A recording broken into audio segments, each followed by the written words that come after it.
Je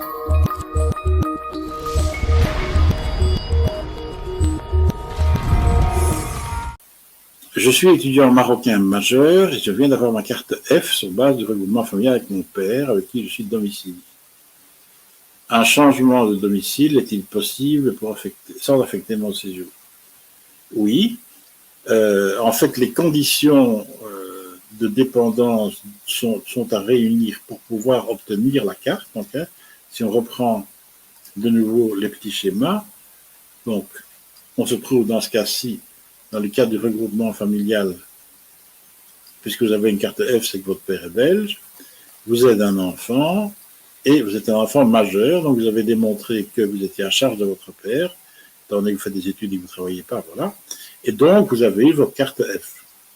Maintenant, puisque vous avez eu votre carte F, les conditions qui permettraient le retrait de la carte F, ça, c'est réglé par la loi aussi. La loi règle non seulement quand on peut l'obtenir, mais elle règle aussi quand on peut la retirer.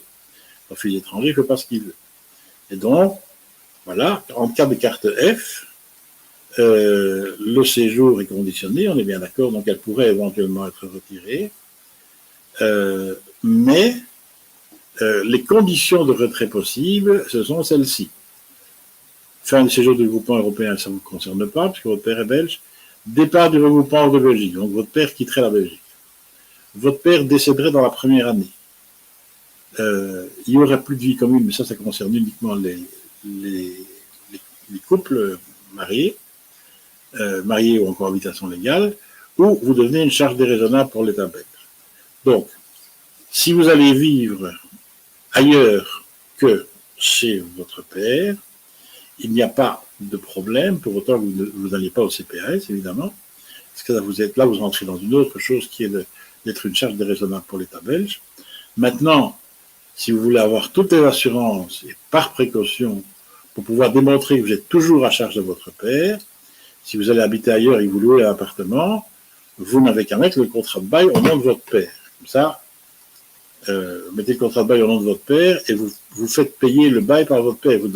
Même si c'est vous qui payez, en réalité, ben vous donnez l'argent à votre père et il verse à partir de son compte. Et comme ça, vous aurez la preuve que vous continuez à être à charge de votre père. Être à charge, ça ne veut pas dire qu'on doit habiter ensemble au même endroit. C'était nécessaire pour pouvoir obtenir le séjour. Maintenant que vous l'avez, vous pouvez changer d'adresse à condition que vous restiez à charge.